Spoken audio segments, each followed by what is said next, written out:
बिस्मिल्लाहिर्रहमानिर्रहीम। अस्सलामु अलैकुम रहमतुल्लाहि व बरकातुहू। हारून रशीद अर्ज़ कर रहा हूँ। अफ़गानिस्तान और पाकिस्तान के दरमियान बहुत कशीदगी बढ़ गई।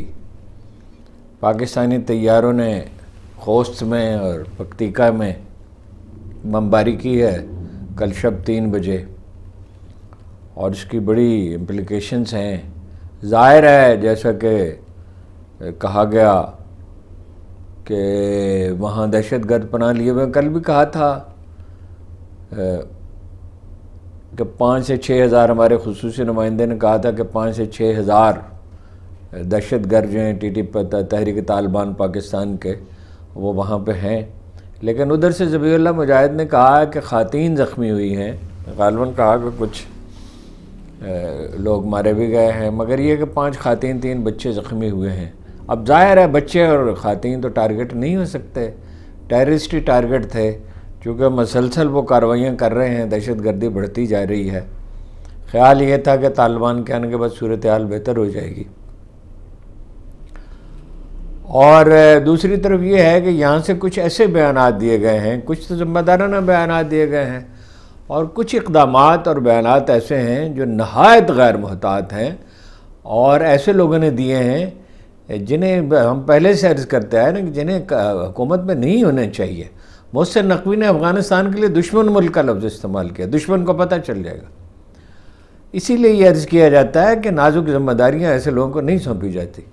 फिर उसके साथ ही सेक्रेटरी दाखिला की क़यादत में इजलास हुआ और ये फ़ैसला हुआ कि महाजरीन को तो वापस भेजा जाएगा, अफ़गान महाजरीन को, मगर कार्ड होल्डर्स को भी भेजा जाएगा, और सिक्योरिटी अदारों को भी उसकी फहरिस्तें दी जाएंगी, और पंजाब हुकूमत को भी दी जाएंगी। ज़ाहिर ज़्यादा तादाद पंजाब में है, लेकिन कराची में है बहुत बड़ी तादाद, और पख्तूनख्वा में है। दोनों मुल्कों में सीरियस मसाइल हैं,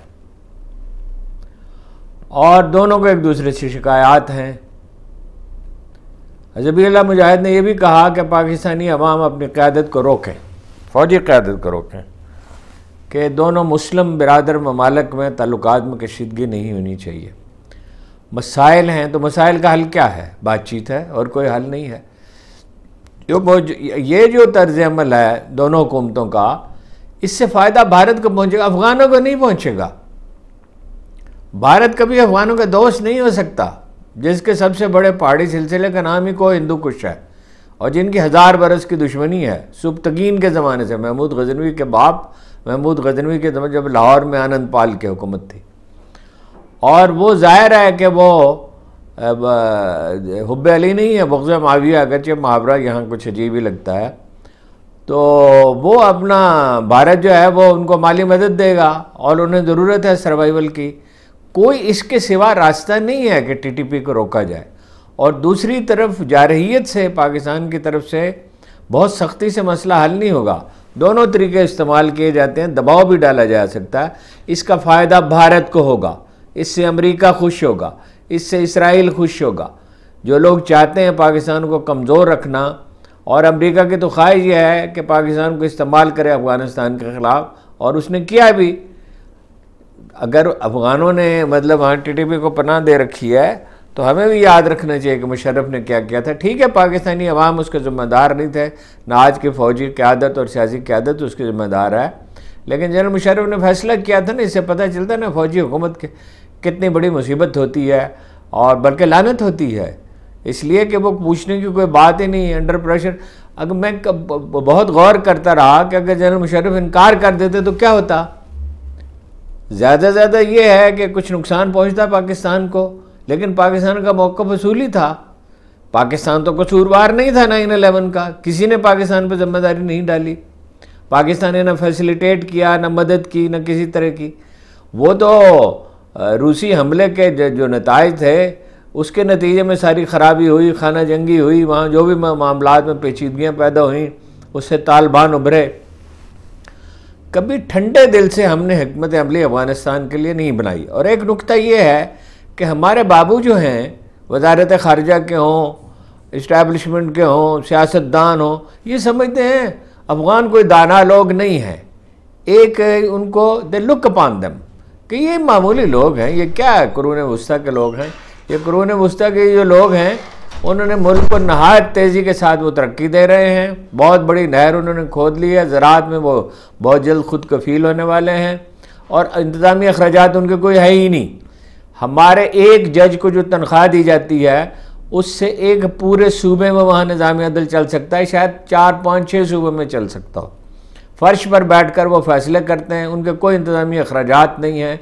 एक आम अफ़गान जो है, पश्तून हो या तुर्क हो, ताजिक हो, तुर्कमान हो, हज़ारा हो, वो 15-20 मील रोज़ पैदल चल जाता है। वो कुछ की हुकूमत से कोई ताल्लुकात, वो तवक्कुआत ही नहीं है। और वो एक और तरह का माशरा है, उसको समझना होता है। ज़ालक उसको समझते थे और उनके साथी इसको समझते थे, लिहाजा उसको हैंडल करने में वो कामयाब रहे और सोवियत यूनियन को उन्होंने शिकस्त फास से 2-4 किया। यहाँ जो सादा लोग हैं, अहमक लोग हैं, वो कहते थे वो कहा जी अमेरिका रूस की जंग है। अमेरिका की जंग है तो अमेरिका जीत लेता ना जंग।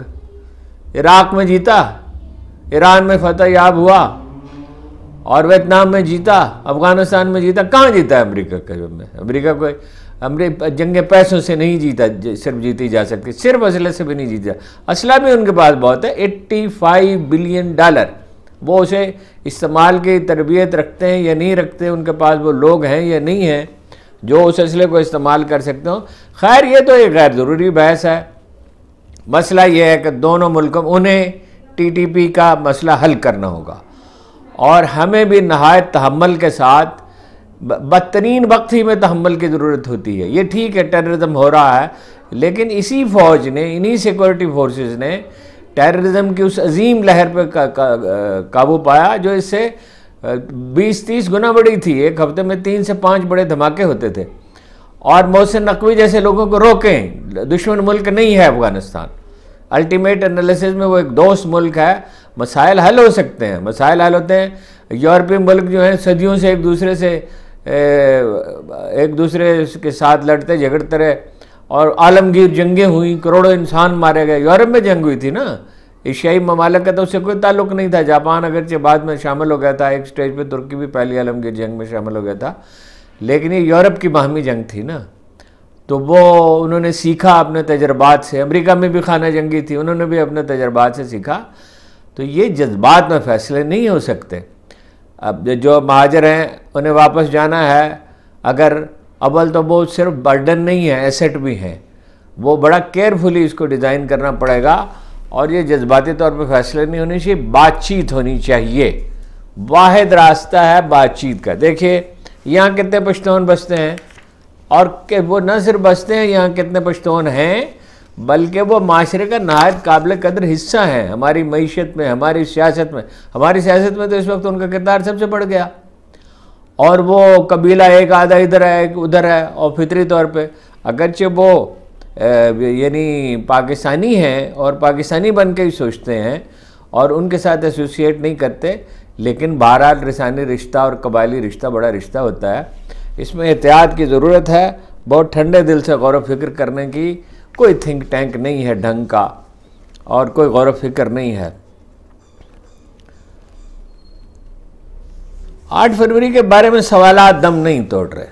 बार बार मुख्तलिफ लोग पॉइंट आउट कर रहे हैं, शाहिद खान अब्बासी और मुस्तफ़ा नवाज़ खोखर, अरे एक हद तक मिफ्ता इस्माइल भी, लेकिन दूसरे लोग भी, मीडिया भी।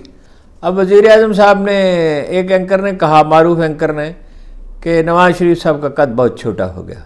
भाई कद छोटा ही होना है, लो आप ज़रा तसव्वुर तो करें। उनका दानिस्ता या नादानिस्ता, नादानिस्ता क्या भाई, वो कोई बता नहीं सके कि बरतानिया में जो उनकी दौलत है, जो बेशुमार बेहिसाब है, वो कहाँ से आई है। टैक्स तो 95-90 जिससे पहले वो फ्लैट खरीद चुके थे, 5,000 रुपये उन्होंने टैक्स दिया था। इसकी कभी उन्होंने तरदीद नहीं की, बल्कि ये कहा अगर मेरे एसेट मेरी आमदन से ज़्यादा किसी को क्या तकलीफ है। अब बताइए। अच्छा, फिर जिस तरह उन्होंने हुकूमत की, जिस तरह उन्होंने, उसकी तो डिटेल्स इतनी हैरान कुन है कि वो 20 लाख में तो नहीं बयान की जा सकती। और फिर लोगों को एक शिकायत ये भी है कि आली जनाब जो हैं वो भाग जाते हैं और लंदन में रहते हैं, इलेक्शन लड़ने के लिए यहाँ आते हैं और अब उनकी सेहत ठीक नहीं है, 5 बीमारियाँ हैं, फेफड़ों की है, सॉरी ब्लड प्रेशर है, उसके हाँ फेफड़ों के भी है, और शुगर की है, हार्ट का मसला है, दिल से दिमाग से को दिल से जाने वाली वो जो है कमज़ोर है, शार्टर मेमोरी ख़त्म हो गई है उनकी, बराए नाम है, शहबाज शरीफ की भी नहीं है। मुल्क वो चला सकते ही नहीं है। लोगों ने फैसला दे दिया 2022 में, जब 3/4 सीटें पे PTI जीत गई, और लोग 25 रुकनी एक टीम बनाई है वज़ीर-ए-आज़म साहब ने, ये उनका दिफा करेगी और रायामा हमवार करेगी और अदारों के ख़िलाफ़ यानी फ़ौज के ख़िलाफ़ जो कैंपेन है उसका जवाब देगी।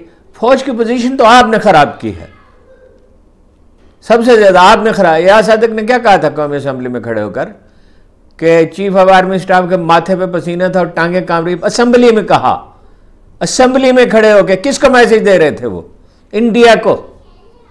और एक लफ्ज़ नहीं कहते इंडिया के ख़िलाफ़ नवाज शरीफ। और अभी तो ये मुकदमा उजागर नहीं हुआ, ये जब उजागर हुआ कश्मीर में कत्लेआम है, इंडिया में मुसलमानों के साथ जो कुछ हो रहा है, इसराइल पे बात नहीं करते, गजा में जो कुछ हो रहा है, 1 रुपए की कंट्रीब्यूशन नून लीग नहीं कर सकती, जमात इस्लामी कर सकती है, 5 अरब रुपये भेज सकती है। अल्लाह के मखलूक ने उन्हें दिए हैं ना। अगर आप करें, कोशिश करें, आप भी पीपल्स पार्टी भी कर सकती है। वह पीपल्स पार्टी क्या कर रही है? IG का तकर्रर नहीं, अपना पुलिस अफसरों का तकर्रर नहीं, वजारतों की तकसीम पे मैं कल बात करूँगा, कैसी आमकाना तकसीम है, लॉ एंड ऑर्डर इतना ख़राब हो गया, स्ट्रीट क्राइम बढ़ रही।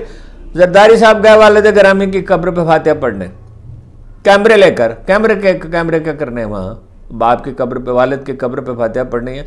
वहाँ कारपेट बिछाया गया, वहाँ कुर्सी रखी। चलिए वो उनकी सेहत ठीक नहीं है, सेहत ठीक क्या है, वो तकरीबन अपाहिज हो चुके हैं। कुर्सी रखी, कुर्सी तो रखनी चाहिए थी, लेकिन वो मोहसिन नकवी भी गए तो अपने फादर इन लॉ के कब्र पे तो रेड कारपेट बिछाया गया। इन लोगों को क्या हो गया है? हफीज़ पाशा साहब कहते हैं कि $17 बिलियन के ऐसे ज़र मुबादला के ज़खायर थे 2021 में, और उसमें से 14-15 बिलियन डॉलर, ये हफीज़ पाशा साहब कह रहे हैं, कोई सियासतदान नहीं कह रहा, वो मरात याफ्ता तबके पे खर्च कर दिए गए। अब इस तरह कैसे मुल्क चलेगा और कैसे संभल सकता है? तो नवाज शरीफ साहब ने अपनी तबाही को खुद दावत दी। 25 आदमी क्या, 25,000 आदमी एंगेज कर लें वज़ीर-ए-आज़म साहब, इमेज तो बेहतर नहीं हो सकता। अखबारों में, TV में बड़ी भाग दौड़, कोशिश हो रही, बड़ी बड़ी खबरें, मरियम साहबा तशरीफ़ ले गई, बड़ी शफकत बरती, कैदियों के साथ खाना खाया। भाई वहीं या वो जो जहाँ वो रहती थी उसके स्टोर में खातीन बंद हैं। साबिक गवर्नर सरफराज अपना चीमा साहब जो हैं, सरफराज नवाज चीमा, तो वो अपना 6 महीने पहले अदालत ने हुक्म दिया था, उनका पित्ते का मसला है, डेथ हो सकती है। ये जेली प्लेटलेट्स पे लंदन चले गए, वो इंसान नहीं है, और बाजू उनके कहते हैं कि प्रॉब्लम है बड़ा संगीन, उनका मफलूज ही हैं तकरीबन। तो 5 महीने के बाद डॉक्टर जो है 15 दिन पहले वो गया, और खातीन जो है वो कहते 3 महीने जेल काटनी पड़ी।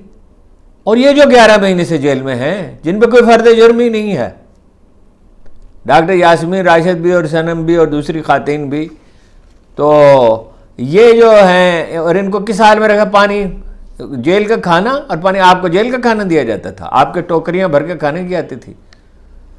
इस तर्ज अमल के साथ आप अवामी हमदर्दी चाहते हैं? इलेक्शन में इतनी बड़ी धांधली आपने की, इतनी बड़ी धांधली की। आज एक हल्के के बारे में, कलाई सैफुल्लाह के बारे में गालबन वही है, अपना हुक्म दिया चीफ जस्टिस साहब ने कि दोबारा पोलिंग कराई जाए, दोनों फरीक अगर इस पर राजी हो। उन्होंने आमादगी जाहिर की, 99%, एक आध हल्का से 100% पोलिंग हुई है। ANP का उम्मीदवार जीता वहां पर। तो इस तरह की हरकतों के बाद इमेज क्या मतलब होता है? इमेज क्या खल्क खुदा अंधी है? इमेज कैसे? 400 बरस से कोशिश कर रहे हैं, बाद लोग, थोड़े से लोग हैं वैसे, कोशिश कर रहे हैं कि अमीर माविया का जो कि शख्सियत है उसको उजागर करके जनाब अली करमुल्लाह वजह के बराबर कर दिया जाए। हो गई कोशिश कामयाब? हो गई कोशिश कामयाब? कोई ऐसी कोशिश कामयाब नहीं होती। साख होती है, बनाई नहीं जाती। साख आदमी के आमाल से बनती है। और कोई खल्के खुदा को, जो इब्राहिम लिंकन ने कहा था कि आप चंद आदमियों को हमेशा के लिए धोखा दे सकते हैं, सब लोगों को कुछ दिन के लिए धोखा दे सकते हैं। सबको, और कुछ लोगों को हमेशा के लिए, सब लोगों को हमेशा के लिए धोखा तो नहीं दिया जा सकता। और असद कैसर ने ठीक कहा कि हुकूमत ये नहीं चल सकती, और उससे ज़्यादा तो शाहिद खाकान अब्बासी ने कहा। शाहिद खाकान अब्बासी ने क्या कहा, मैंने एतन लिखा कि उन्होंने कहा कि इमरान खान से बात करनी पड़ेगी, इलेक्शन उसने जीता है, हाँ जी, सीटें उसकी ज़्यादा हैं, और उन्होंने कहा मुल्क की तारीख के सबसे ज़्यादा मुतनाज़ इलेक्शन है। और वज़ीर-ए-आज़म कहा वज़ीर-ए-आज़म असेंबली जाने के काबिल नहीं, अवाम में जाने के काबिल नहीं। कैसा वज़ीर-ए-आज़म है ये? शाहिद खाकान अब्बासी कह रहे हैं, इसी तरह की बात मुफ्ती इस्माइल कहते हैं, यही मुस्तफ़ा नवाज़ खोखर कहते हैं। ये आपके मुखालिफ तो नहीं थे, और उनके अपने लोग भी मानते हैं।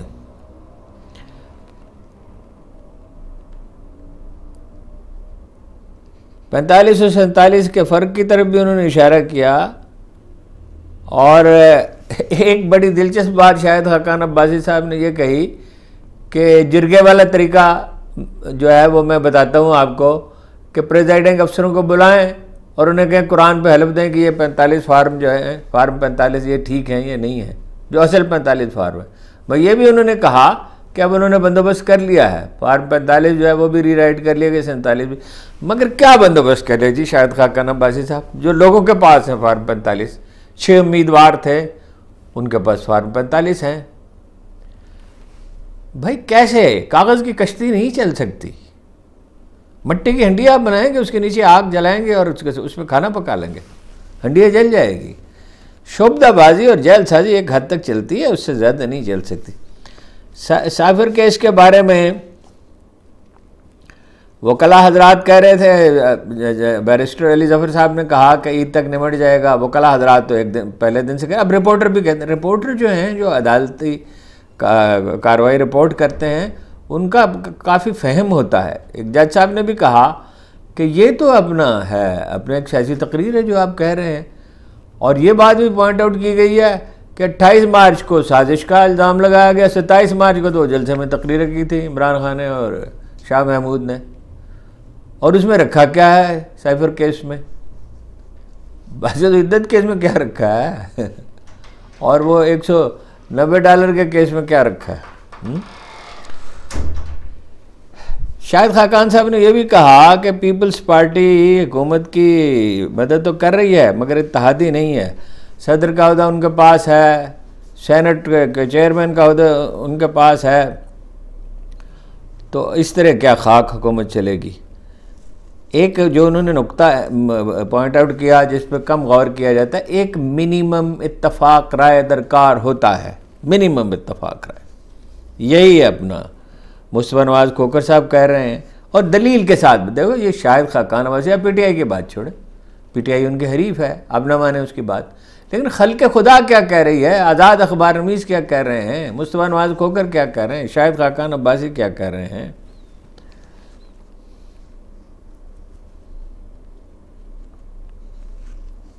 शब्बर जैदी साहब ने अलबत्ता ये कहा है कि आसिफ अली जरदारी और पीपल्स पार्टी पीआईए और स्टील मिल की निजकारी नहीं रोक सकते, वो ख़ुद को दाव पे नहीं लगा सकते। सदारत का अहदा लिया हुआ है तो जाहिर है उन्हें बात माननी पड़ेगी, कोशिश वो करेंगे ना हो। कमाल है वैसे, मुल्क का इतना कीमती सरमाया बर्बाद होता रहे, वो 4, 5, 10 हज़ार 20 हज़ार वोट हैं स्टील मिल के, और उनको बर्बाद किसने किया है? मुझे याद है मोहतरमा के दौर में परमिट जारी किए जाते थे कि वहाँ से एमपी और एमएनए और दूसरे लोग जो हैं वो लें अपने मोहतरमा बेनज़ीर के ज़माने में स्टील मिल से और मुनाफा कमाएं। जब करप्शन को आप एक तर्ज ज़िंदगी बना देते हैं। आलिया हमज़ा ने कहा कि मौत की छिक्की में उन्हें रखा गया है, वही जो मैंने अर्ज़ किया कि स्टोर में, जो उनका स्टोर था मोहतरमा मरीम नवाज़ का, और ये भी कहा जितना जुल्म कर सकते हो कर लो।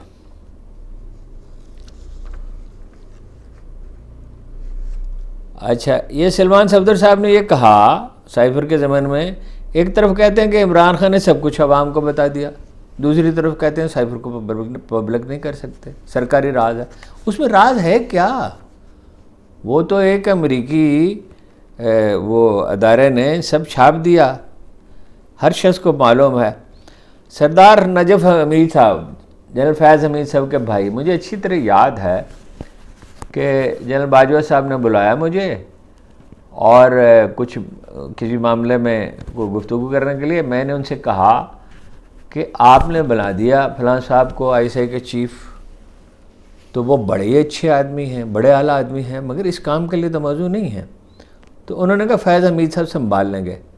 मैंने 3 दफ़ा उनसे कहा ये गलती न कीजिएगा। अब उन पे नजफ हमीद साहब पे इल्ज़ाम, मैंने कहा वो जो अपना फैज़ाबाद पे जो कुछ मामलात को जिस तरह उन्होंने हैंडल किया था, किसी और काम के लिए वो मौजूद, हर आदमी का एक काम होता है। अरब कहते हैं लिकुल्ल फ़न्न रिजाल, हर फ़न के लिए अलग मर्द होते हैं, आदमी होते हैं। तो वो अब उनको तहसीलदार थे और उन पर बहुत संगीन इल्ज़ामात हैं, दुरुस्त हैं, गलत हैं। अब वो समझ नहीं आती क्या हुआ, कभी कहते गिरफ़्तार कर लिया, कभी कहते फ़रार हो गया, कभी कोई कहता है चकवाल में एक थाने में रखा हुआ है। गुजरात में देखिए एक बात इन्हें समझ नहीं आ रही, जिस वजह से रुसवाई हो रही है उसको जारी रखे हुए हैं। गुजरात में आज दूसरे दिन भी कैसर इलाही कागजात चौधरी परवेज़ इलाही के दाखिल नहीं करा सकी। पूरे शहर में, पूरे मुल्क में हर कहीं बदनामी और हो रही है। जितने तो आप उन्हें देंगे ही नहीं, कागजात कबूल नहीं कर रहे, तो इसका क्या होगा, इसका रद्द-ए-अमल होगा। लोग इसको गवारा तो नहीं करेंगे। डॉक्टर हम्माद अज़हर साहब का कागजात एक्सेप्ट कर लिए, चौधरी परवेज़ इलाही साहब से कोई ख़ास मोहब्बत है। ये नहीं वो खुद 5-6 गुना वोट लिए उन्होंने, चौधरी परवेज़ इलाही और उनकी बहनों ने, उनकी बेगम साहबा ने, और वो जिता दिया गया जो उनसे 1/3 1/4 वोट थे उनके। डॉक्टर यास्मीन राशिद साहबा ने कहा है कि 9 मई का मौसम फिर से शुरू हो गया। फिर से 9 मई के केस में गिरफ्तारियां हो रही हैं। कमाल, 9-10 महीने गुजर गए, फिर से गिरफ्तारियां हो रहे हैं और ये इमेज बेहतर बना रहे हैं। इमेज क्या बेहतर बनेगा?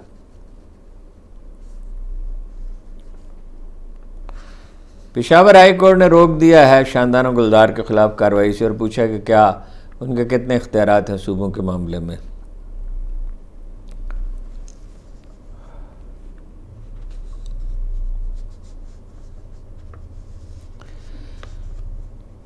असद अली तूर ये कहते हैं कि अदलिया पे बड़ी तनकीद हो रही है, इसका कोई हल होना चाहिए। असद अली तूर साहब ने चीफ जस्टिस पे ये इल्ज़ाम लगाया कि वो उमर अता बंदयाल के ज़माने ही में इस्टेब्लिशमेंट से मरासम बढ़ा रहे थे, और अलीम खान ने ये कहा कि जस्टिस आमिर फारूक साहब को, चीफ जस्टिस साहब को ये जिम्मेदारी सौंपी गई कि इमरान खान को जेल से बाहर ना आने दें। ये अदलिया के दरमियान और अवाम के दरमियान इतना फासला, फ़ौज और अवाम के दरमियान इतना फासला, तो ये कैसे मुल्क चलेगा? पीटीआई की और सीटें छीनी जा रही हैं, वो मुख्तलिफ हैं, मेरे पास तफसीलात हैं, बस तफसील में जाने की क्या बात है, तफसील से क्या हासिल है। मगर ये जो कुछ कर रहे हैं, लतीफ़े के तौर पर लोग कह रहे हैं कि प्यूटन इसलिए जीता रूस में कि राजा सिकंदर जब वहाँ गए थे, उनके होते हुए कैसे उसके हारने, क्या खुश उसलूबी से वो इलेक्शन कर रहे थे। वो जब उन्होंने किला अब्दुल्ला के बारे में फैसला दिया तो चीफ जस्टिस साहब ने कहा कि 400 दरख्वास्तें हैं, तो अदालत इन सब का फैसला तो नहीं कर सकती। वैसे करना कौन चाहता है? 2 जज हैं पंजाब में पार्ट टाइम, और मेरा ख्याल है 300 दरख्वास्तें हैं। कितने गैस की और बिजली की कीमत बढ़ाने का फैसला किया। सुई सदरन गैस के बाद सुई नदरन गैस ने भी कहा है कि 147% इजाफे की इजाज़त दी जाए। यानी दुगने नहीं, दुगने से ज़्यादा। हाँ जी, यानी 100 रुपये है तो 150 रुपये इजाफे की इजाज़त दी जाए, और 2646 की बजाय 4446 रुपये फ़ी यूनिट, MMBT यूनिट को कहा जाता है।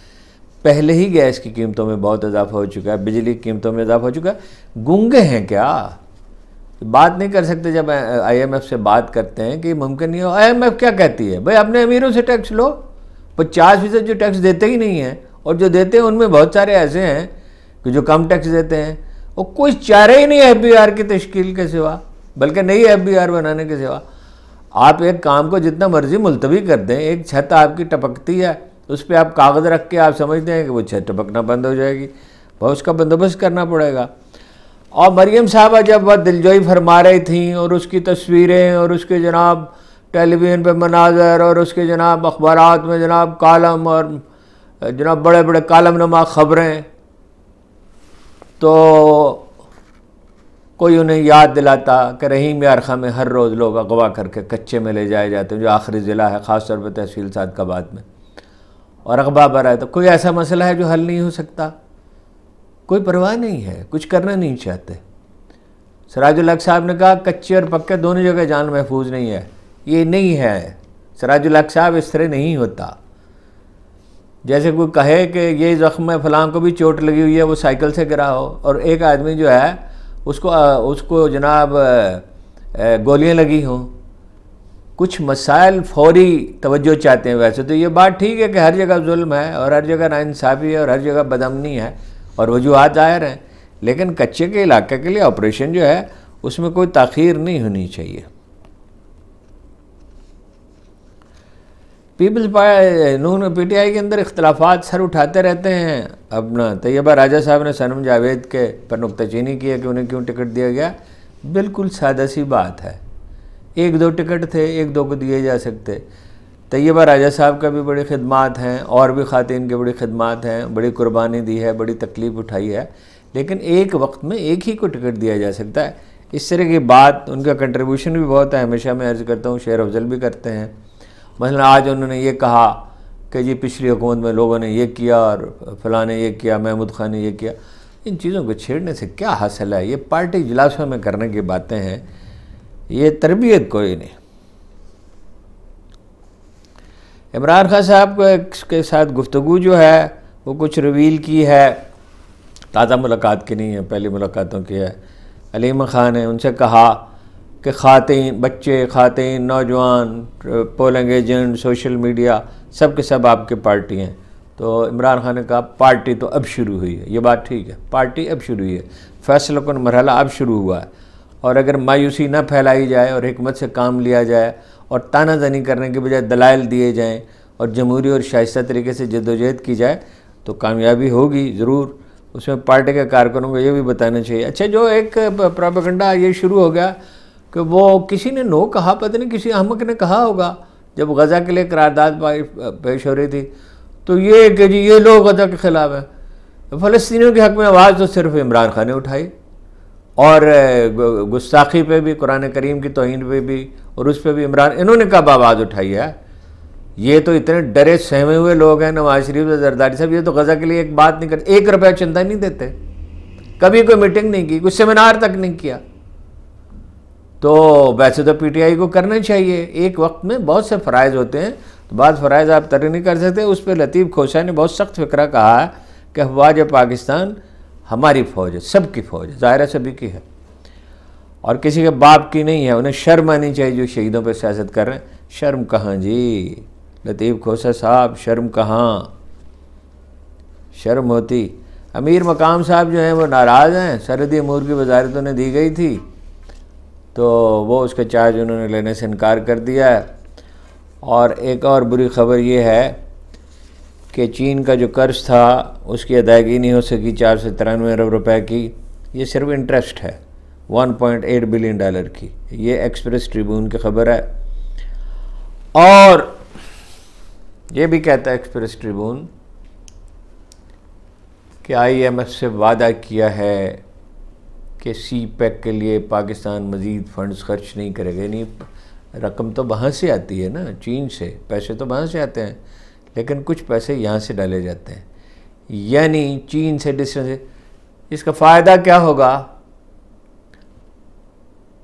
ईरान अफ़गानिस्तान से ताल्लुकात बेहतर बना रहा है, चीन जो है वाह खां की पट्टी पे सड़क बना रहा है, वहाँ उन्होंने अमलन तस्लीम कर लिया, इंडिया ने भी, ईरान ने भी, चीन ने भी। तो चीन जो है, जो चीनी पहले भी एक्सरसाइज कर चुके हैं कि अगर पाकिस्तान से रास्ता नहीं बनता तो अफ़गानिस्तान से रास्ता बनाए। अब तो उनके लिए बहुत आसान है। तो ये क्या वादे कर रहे हैं? इतने गिर गए, इतने अपाहज हो गए बिल्कुल, कि बिल्कुल होशो खैरत को खुदा हाफिज़ ही कह दिया है। इस तरह मुल्क चलेगा और इस तरह आपकी पजीराई होगी लोगों में, और इस तरह आपको कबूलियत की सनद आपको हासिल होगी। आप हैं किस खुशफहमी में? कमाल है। कुरान मजीद कहता है दूसरों को धोखा नहीं देते, वो अपने आप को धोखा देते हैं। और कोई बेबसी की कोई हद है? करीब आओ दरीचों से झांकती किरणों कि हम तो पावर रसन हैं, उभर नहीं सकते। बहुत बहुत शुक्रिया आपका। बहुत हमेशा की तरह गुफ्तगू तभी लोग, लेकिन मेरी कोशिश होती है कि सब मौज़ूआत पे बात हो जाए जो ज़रूरी है। बहुत नवाजिश आपकी, बहुत शुक्रिया।